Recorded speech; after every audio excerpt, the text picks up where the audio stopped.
Hello everyone, welcome back to untold struggle. अगर आप बिहार का जो एस्टेट का एग्ज़ाम है वो देने वाले हैं इस बार और बीपीएससी टीआरई 4.0 जो है वो भी आप देने वाले हैं, तो आपको ये वीडियो एक बार ज़रूर देखनी चाहिए। इस वीडियो को उन लोगों को भी देखना चाहिए जो महिलाएं हैं और ख़ास करके जिनके बच्चे हैं, जो फैमिली में रह रहे हैं, उनके लिए भी है ये। और जो अकेले रह रहे हैं और बच्चा भी है उनके पास, तो उनके लिए भी जो है ये वीडियो बनाई गई है, तो उन्हें भी एक बार ज़रूर देखना चाहिए। इस वीडियो में कोई ऐसी बातें नहीं करूँगी मैं कि कहाँ से पढ़ना चाहिए, सोर्सेज़ वगैरह की बातें नहीं होंगी।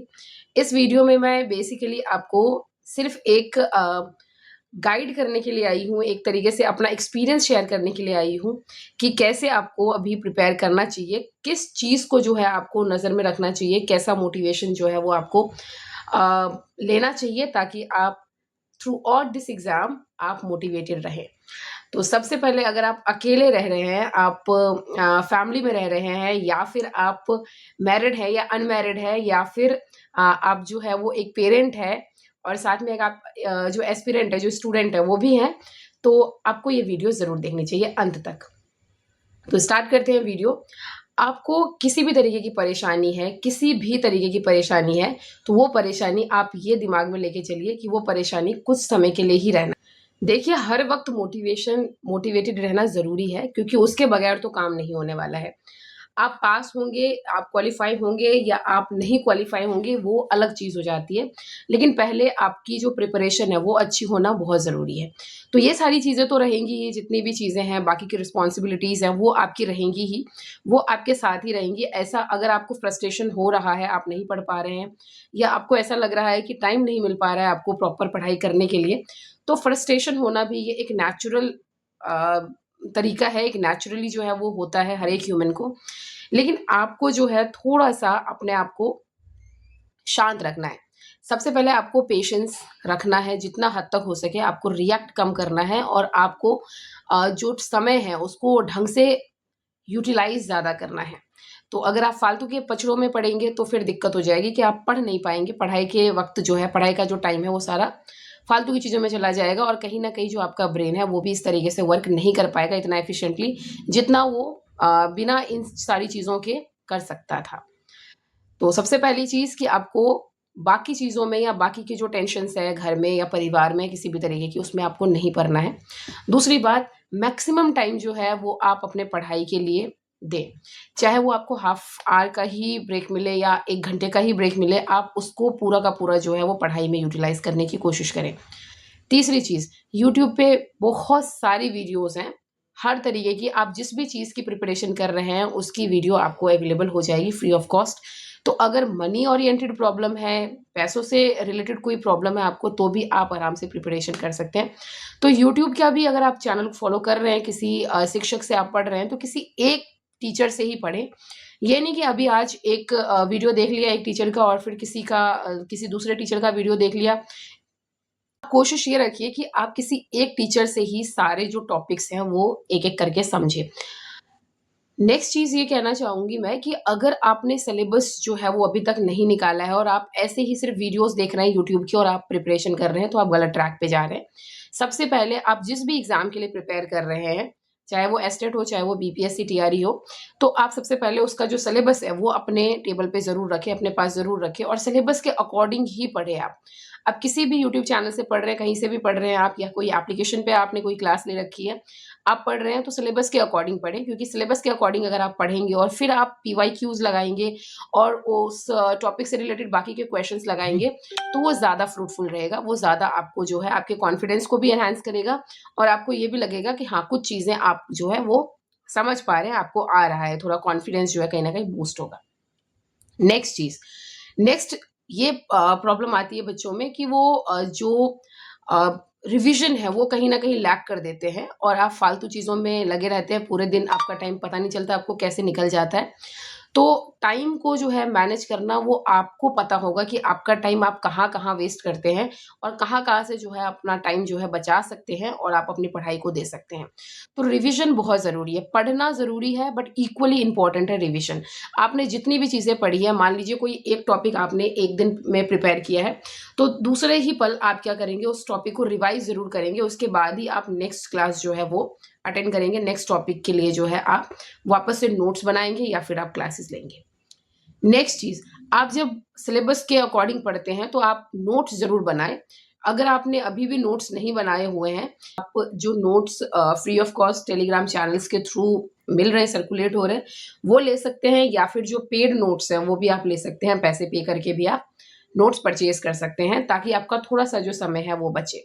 लेकिन अगर आप अपने हाथों से नोट्स बनाएंगे, जब आप पढ़ रहे होते हैं, किसी भी टीचर की क्लास ले रहे होते हैं और उस वक्त आप नोट्स बनाएंगे, तो वो ज़्यादा आपके लिए जो है वो अच्छा होगा। कहीं न कहीं जब हम अपने हाथों से किसी काम को करते हैं या हाथों से अपने टॉपिक्स को पढ़ते हैं और लिखते हैं, तो वो ज़्यादा दिनों तक हमें ज़्यादा अच्छे से याद भी रहता है और अंडरस्टैंडिंग भी बेटर होती है हमारी। नेक्स्ट चीज़, बहुत सारे बच्चों को ये प्रॉब्लम आती है कि नंबर नहीं आ रहे हैं। अगर आपने पूरा सिलेबस कवर कर लिया है, आप पीवाईक्यूज़ भी कर चुके हैं और आप जो है डेली जो है क्लासेस भी ले रहे हैं, क्वेश्चंस के को सॉल्व भी कर रहे हैं, और साथ में जो है कहीं न कहीं आपने टेक्स्ट बुक से जो है आप टेस्ट भी अपना लगा रहे हैं और उसमें नंबर नहीं आ रहे हैं, तो घबराइए मत, ज़्यादा नहीं पढ़ना है, आपको रिविज़न ज़्यादा करना है। देखिए, एक मूल मंत्र याद रखिए कि ज़्यादा पढ़ने से एग्ज़ाम क्लियर नहीं होता है, लेकिन ज़्यादा रिवीजन करने से, मतलब एक ही चीज़ अगर आपने थोड़ा ही चीज़ पढ़ा हुआ है और उसका रिवीजन जो है मल्टीपल टाइम्स किया हुआ है, बार-बार किया हुआ है, तो उससे आपका एग्ज़ाम क्लियर होने के चांसेस कहीं न कहीं 90% अपग्रेड हो जाता है, बढ़ जाता है। क्योंकि वो चीज़ें आपको लाइफ लॉन्ग याद रह जाती है, जिसकी आप ज़्यादा रिवीजन करते हैं। तो एग्ज़ाम टाइम पे जो है इतना टाइम नहीं होता है कि आप सोचें या आप चीज़ों को याद करें। तो अगर आपने रिवीजन किया हुआ है बार-बार, तो वो आपको इंस्टेंटली पिकअप हो जाता है और आप जो है वो सही टिक लगा देते हैं और कहीं न कहीं आपका सिलेक्शन फाइनल हो जाता है।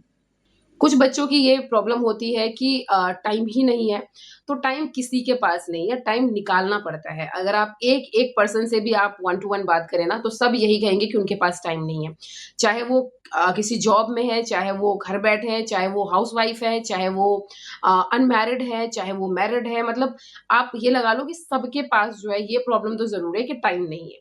लेकिन टाइम जो जो सिलेक्टेड कैंडिडेट्स हैं, जिन्होंने सिलेक्शन पाया हुआ है, उन्होंने उनके पास भी टाइम नहीं था, बट उन्होंने वो टाइम निकाला है, अपने जो डेली एक्टिविटीज़ है उसमें से कहीं न कहीं टाइम कट कर कर के अपनी पढ़ाई के लिए जो है टाइम निकाला है। तो वो चीज़ आपको खुद ही देखना पड़ेगा, आपका लाइफ़स्टाइल कैसा है और आपको उसी जो डे टू डे जो आप डेली रूटीन जो आप कर रहे हैं, उसमें से आपको कैसे वक़्त निकालना है, ये आपसे बेटर और कोई नहीं आपको बता सकता है, तो ये आपको ही एनालाइज़ करना पड़ेगा।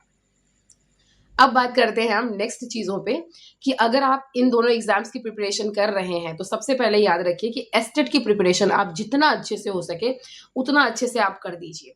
क्योंकि अगर आप एस्टेट में जो आपका सब्जेक्ट है, उसके जो 100 नंबर के क्वेश्चन्स आते हैं एस्टेट में, जो भी सब्जेक्ट है आपका, तो अगर आपने एस्टेट का जो सब्जेक्ट है, वो आपने बढ़िया से प्रिपेयर कर लिया है, तो आपको बीपीएससी जो टीआरई 4.0 होगा, उसमें कुछ भी एक्स्ट्रा पढ़ने की ज़रूरत नहीं होगी।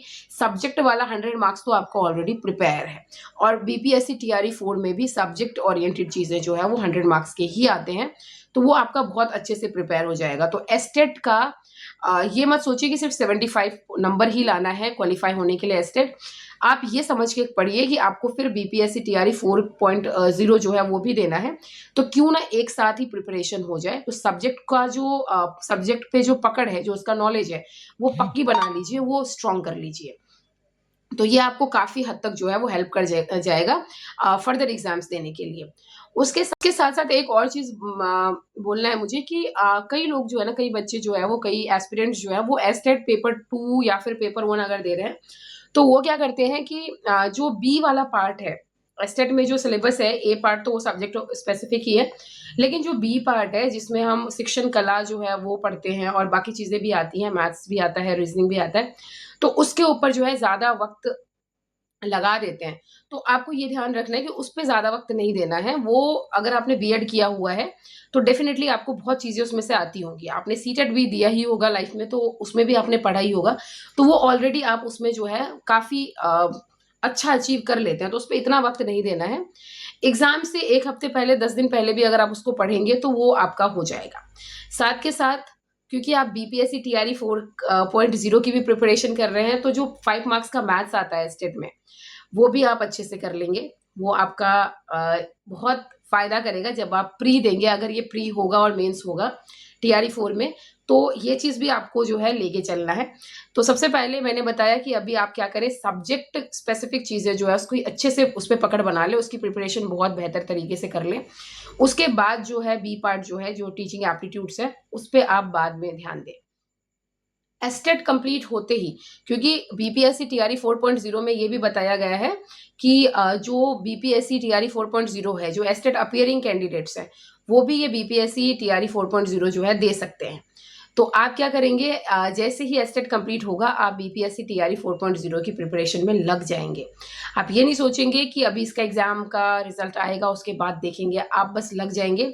और इसी के साथ साथ जो अगर प्री होना है तो पहले प्री की तैयारी, उसके बाद मेंस की तैयारी। और मैं उम्मीद करके चल रही हूँ, ये मैं मान के चल रही हूँ कि आप कई महीनों से जो है आप ये प्रिपरेशन में लगे हुए हैं। और एक चीज़, जैसे ही आपका बीपीएससी जैसे ही आपका एस्टेट हो जाता है, आप फटाफट जो है बीपीएससी तैयारी में लग जाएंगे और इस तरीके से जो है आराम से क्वालिफाई कर लेंगे। इतना टफ नहीं होती है चीज़ें। हर चीज़ हर जगह जो है किसी भी गवर्नमेंट एग्जाम को निकालने के लिए, आई थिंक, और खास करके ये एग्जाम निकालने के लिए माइंड सेट का इक्वली इंपॉर्टेंस होता है। वो इक्वली काम करता है। अगर आपका माइंडसेट अच्छा है ना, आपने सोच लिया है कि आपको तो भाई क्वालिफाई करना है, दैट मीन्स आपका क्वालिफिकेशन जो है, आपका जो क्वालिफाई है पेपर, वो होगा। उसमें कोई दो राय नहीं है कि नहीं होगा। हाँ, कुछ चीज़ें जो है वो बैड लक आप कह सकते हैं, कुछ गलतियां मिस्टेक्स हो सकती हैं, बट कॉन्फिडेंस तो होना चाहिए। ओवर कॉन्फिडेंस मत रखिए कि मेरा ही होगा, बट हाँ, मेरा भी होगा, वो ज़रूर होना चाहिए। मतलब कॉन्फिडेंस ज़रूर होना चाहिए। ये भी ना हो कि आप अंडर कॉन्फिडेंस फील कर रहे हैं और आप जो है, आपको अभी भी डाउट हो रहा है अपने पे, तो फिर कुछ नहीं हो सकता है। तो इतना कॉन्फिडेंस आपको तभी आएगा जब आप एक सिस्टमैटिक तरीके से जो है चीज़ें प्रिपेयर करेंगे और सिस्टमैटिक तरीके से जो है आप चीज़ों को लेके आगे बढ़ेंगे। आई होप कुछ चीज़ें जो है मैंने इसमें क्लियर करी हैं आप लोगों के लिए, और कुछ कहीं न कहीं जो है, कुछ पार्ट जो है वीडियो का आपको ज़रूर अच्छा लगा होगा। हर बच्चा जो है वो प्रिपेयर कर रहा है इन चीज़ों के लिए, बहुत सारे बच्चे प्रिपेयर कर रहे हैं, बट बहुत सारे बच्चे जो हैं वो इक्वली सीरियस नहीं है। तो कंपटीशन आपका वही 10 टू 20% बच्चों एस्पिरेंट्स के बीच में है। तो आई होप कि अगर आप एक तरीके से स्टडी करें और अपने मन में ये चीज़ ठान के बैठे रहें और ये ठान के रखें कि हाँ, हम इस बार जो है वो एक सीट जो है मुझे लेना है, तो वो डेफिनेटली आपको मिलेगा। ईश्वर भी आपको वो चीज़ ज़रूर देगा, क्योंकि मेहनत जो है वो भगवान ज़रूर देखते हैं। तो थैंक यू सो मच। मिलते हैं नेक्स्ट वीडियो में बाकी चीज़ों के साथ। मुझे अभी लगा कि आप लोगों को जो है एक तरीके से जो है एक गाइडेंस के तौर पे या फिर एक गवर्नमेंट टीचर के तौर पे आप लोगों को ये मोटिवेशन ज़रूर देना चाहिए, जो मैंने फ़ील किया था मेरे पढ़ाई के टाइम पे, मेरे प्रिपरेशन फ़ेज़ में। तो बहुत, बहुत, बहुत सारी शुभकामनाएँ, जितने भी बच्चे प्रिपेयर कर रहे हैं। आई होप कि आप फटाफट जो है वो टीचर बने और जल्दी-जल्दी जो है बिहार के स्कूल्स में आके कुछ चीज़ें जो है वो ज़रूर चेंज करें। Thank you so much. मिलते हैं नेक्स्ट वीडियो में नेक्स्ट चीज़ों के साथ। एंड अगर ये वीडियो अच्छी लगी तो do like, share and subscribe to this channel. Thank you so much.